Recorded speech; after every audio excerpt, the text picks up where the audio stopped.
ఇరాన్లో నిరసనలు అట్టుడికిపోతూ ఉన్నాయి. 2 వారాలుగా అట్టుడుకుతున్నటువంటి నిరసనలు రోడ్లకెక్కాయి. ఆయుధాలు పట్టారు, అలజడి సృష్టిస్తున్నారు. ఏకంగా మారణ హోమాన్ని తలపిస్తోంది ఇరాన్ మొత్తం కూడా. ఇప్పటికే 100 మందికి పైగా మరణించగా సుమారుగా 3000 మందిని పోలీసు అదుపులోకి తీసుకున్నారు. వీధులపైకి వచ్చి దారుణంగా దాడులు చేపడుతున్నారు. రాజధాని టెహరాన్ వీధుల్లో ఎక్కడ చూసినా అల్లకల్లోలమైనటువంటి వాతావరణమే కనబడుతోంది. ప్రభుత్వ వ్యతిరేక నిరసనలో భారీగా హింస చెలరేగుతోంది. అంతకంతకి సైన్యం కాల్పులు కూడా పెరుగుతున్నాయి. మృతుల సంఖ్య పెరుగుతోంది. ఇప్పటివరకు వాళ్ళు చెప్తున్న లెక్కల ప్రకారంగా 72 మంది మరణించారు అన్నట్టుగా ఇరాన్ సైన్యం చెప్తూ ఉంటే, అనఫీషియల్గా అక్కడి కథనాలు, అక్కడ మీడియా వార్తలు చూస్తూ ఉంటే 100 మందికి పైగా మరణించారు. సుమారుగా 3000 మందికి పైగా అరెస్టులు కూడా అయ్యాయి. అయితే ఆందోళనలో పాల్గొన్న వారందరినీ కూడా మరణశిక్ష విధిస్తామని ప్రభుత్వం హెచ్చరికలు జారీ చేసినా ఏమాత్రం వెనక్కి తగ్గడం లేదు. ప్రభుత్వ ఉద్యోగులందరూ విధులు బహిష్కరించాలని పిలుపునిచ్చారు. రిజా పహల్వి ఇక్కడ చూస్తున్నారు, నెక్స్ట్ క్రౌన్ ఆఫ్ ప్రిన్స్ అంటే నెక్స్ట్ ఆ స్థానాన్ని అధిరోహించబోయేటువంటి వ్యక్తి. కింద ఫోటోలో సూట్లో కనిపిస్తున్నటువంటి వ్యక్తి ఆయనే, రిజా పహల్వి. సో ఆయన డైరెక్ట్గా ఉద్యోగాన్ని మీరున్నటువంటి ఆ స్థానాన్ని బహిష్కరించాలి అని చెప్పి పిలుపునిచ్చారంట. మరోవైపు నిరసనకారులకి అమెరికా సంపూర్ణమైన మద్దతును కూడా ఇస్తోంది. ఆందోళనకారులు జోలికి వస్తే ఇరాన్ను అంతం చేస్తామని ట్రంప్ వార్నింగ్ ఇస్తున్నారు. లోపల అంతర్యుద్ధాన్ని కూడా నేనే డ్రైవ్ చేస్తా, నేను చెప్పినట్టు నడుచుకోవాలి, నా పేరు చెప్పే అక్కడ అంతర్గతంగా ప్రజలు కూడా నాదాలు చేయాలంటే ఇలా ట్రంప్ ప్రతిదీ నువ్వేనా. So sir, coming back to Iran topic. ఇరాన్లో అసలు ఈ ఆర్థిక మాంద్యం మొదలవడానికి కారణం కూడా అమెరికానే. ఇజ్రాయెల్ ఇరాన్ పై దాడి. అంతకంటే ముందు మీకు ఒక చిన్న స్టోరీ చెప్పే ప్రయత్నం చేస్తాను నేను ఇక్కడ. ఇజ్రాయెల్, హమాస్, హెజ్బుల్లా ఈ సంస్థలపైన దాడి చేస్తోంది. అయితే ఇజ్రాయెల్, హమాస్, హెజ్బుల్లా ఈ సంస్థలపైన దాడి చేస్తున్న క్రమంలో కొంత మద్దతుదారుల పాలస్తీనా దేశంగా ఏర్పడకుండా అడ్డుకునే ప్రయత్నం చేస్తోంది. కొంత మతపరమైనటువంటి దేశాలు సేమ్గా ఉన్నాయి కాబట్టి మా వాళ్ళపై దాడి చేస్తావా అన్నట్టుగా ఇరాన్ రెచ్చిపోయింది.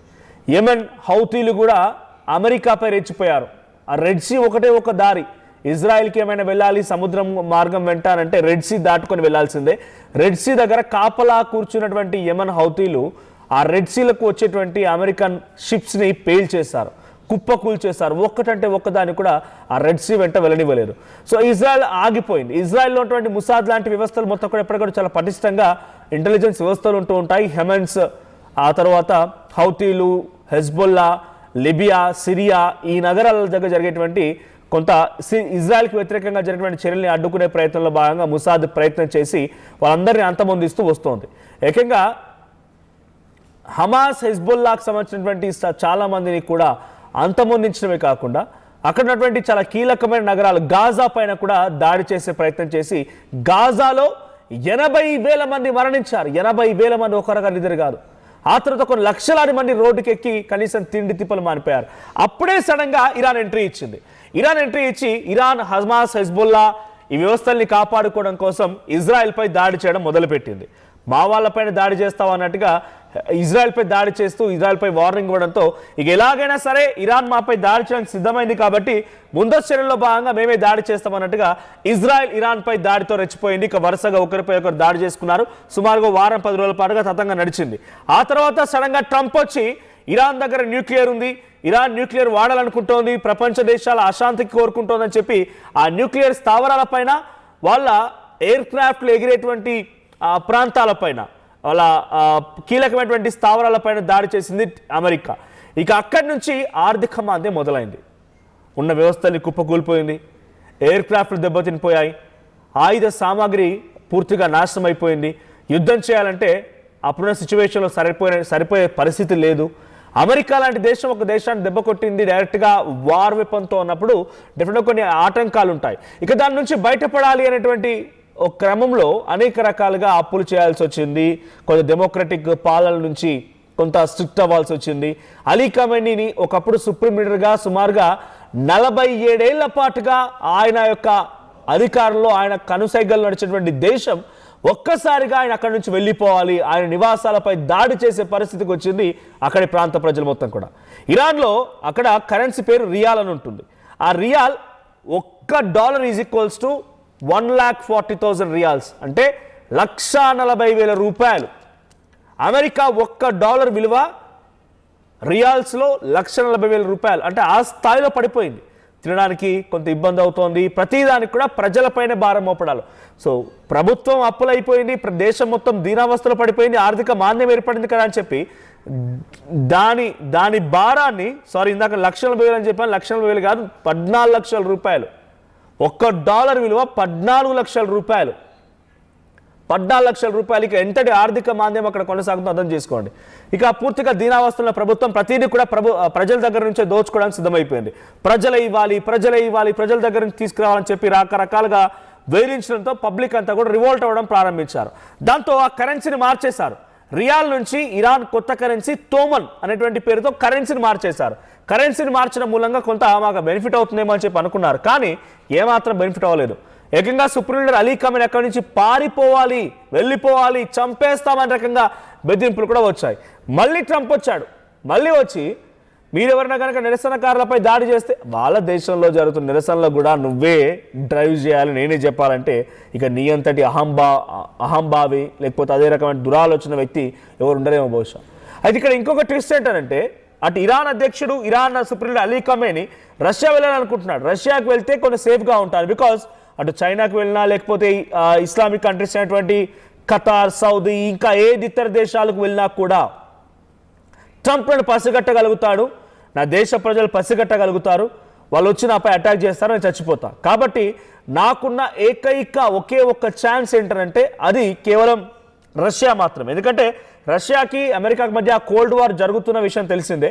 రష్యా సైన్యం చాలా గొప్పది. రష్యా సైన్య అధ్యక్షుడు లేకుంటే రష్యాకు సంబంధించిన అధ్యక్షుడు పుతిన్ కూడా చాలా ఎఫిషియెంట్ పర్సన్, ట్రంప్ను సైతం ఎదిరించగలుగుతాడు. నాకున్న ఒకే ఒక్క ఆప్షన్ అక్కడికి వెళ్తేనే ప్రాణాలతో ఉండగలుగుతా అనేటువంటి ఒక భావనలో ఉన్న అలీ ఖమేనీ రష్యా అధ్యక్షుడు పుతిన్తో కాంటాక్ట్లోకి వెళ్ళి ఏ క్షణమైనా మీ దగ్గరికి వస్తా, నేను ఏ క్షణమైనా రష్యాకు వచ్చి నా ప్రాణాలు కాపాడుకుంటాను అని చెప్పేటువంటి మాటలు చెప్పుకొచ్చాడు. సో ప్రస్తుతం ఒక పర్ఫెక్ట్ బంకర్లో Iran supreme leader Ali Khamenei దాక్కున్నాడు. ఒక ఎటువంటి మిసైళ్లు పడినా, ఎటువంటి ఆయుధాలు ఆయనపై పడినా కూడా ఏమాత్రం చెక్కు చెదరకుండా ప్రాణాలతో ఉండడానికి ఒక అద్భుతమైన బంకర్లో ఇప్పుడు ఇరాన్ సుప్రీం అలీ ఖమేనీ దాక్కున్నట్టు తెలుస్తోంది.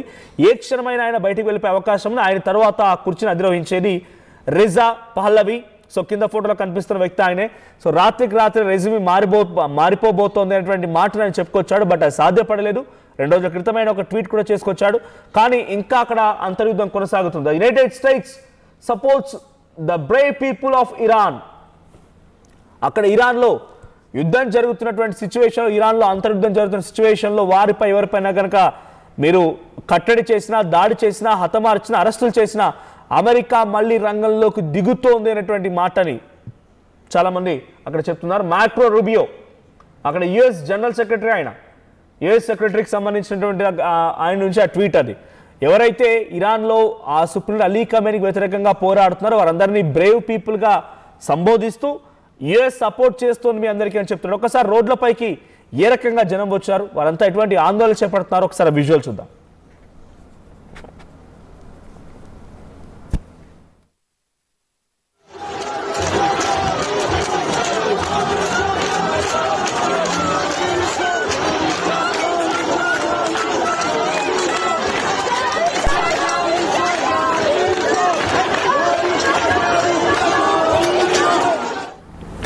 అయితే ఇరాన్ ప్రభుత్వం, ఇరాన్కి సంబంధించిన అధికారిక మీడియా ఛానళ్ళు కూడా ఇక్కడ సిచ్యువేషన్ కంట్రోల్లో ఉంది, మేము ఎటువంటి అంతర్యుద్ధంకి తావివ్వడం లేదు, కంట్రోల్లోకి తీసుకొస్తున్నాము, సైన్యాన్ని ఉపయోగిస్తున్నాము, వారంతా కూడా కావాలనే ఈ రకమైనటువంటి ఒక ఉద్యమానికి తెరలేపుతున్నారు, ఇక్కడ సిచ్యువేషన్ కంట్రోల్లోకి తీసుకొస్తున్నాం అనే మాటను చెప్తోంది. కానీ సిచ్యువేషన్ అలా లేదు.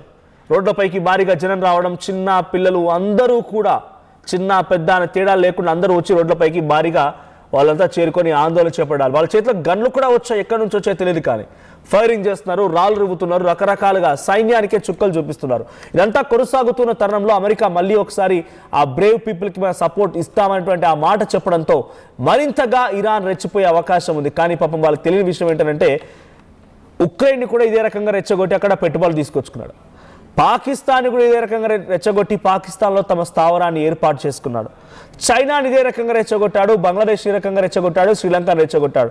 ఆయన ఉద్దేశం వల్ల మీకేదో సహాయం చేయాలని కాదు, మీ సహాయం పేరుతో అక్కడ దోచుకోవడానికే ట్రంప్ ప్రయత్నం. ఇది ఇరాన్ గనక తెలియకపోతే, గుర్తుపట్టకపోతే రేపటి రోజున ఇరాన్ అనేటువంటి దేశమే ఉండదు అనేటువంటి విషయాన్ని వాళ్ళు గమనించకపోతే ఇంకా ఇది కొనసాగే అవకాశం ఉంది. మరి చూద్దాం ఇంకెటువంటి సిచ్యువేషన్ ఉంటుందో. ఒకసారి ఈ విషయం పైన డొనాల్డ్ ట్రంప్ కూడా రీసెంట్గా రియాక్ట్ అయ్యారు. ఇంతకైనా రియాక్షన్ ఏంటో చూద్దాం. Iran's in big trouble. It looks to me that the people are taking over certain cities that nobody thought were really possible just a few weeks ago. We're watching the situation very carefully. I've made the statement very strongly that if they start killing people like they have in the past, we will get involved. We'll be hitting them very hard where it hurts. And that doesn't mean boots on the ground, but it means hitting them very, very hard where it hurts. So we don't want that to happen. There have been cases like this where President Obama totally backed down.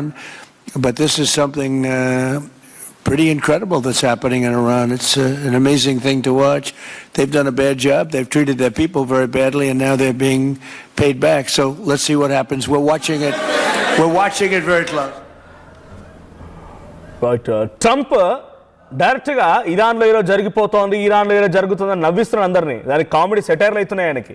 So ఒకసారి దీనిపైన అటు Ali Khamenei కూడా react అయ్యారు. Ali Khamenei ఏం మాట్లాడారో చూద్దాం.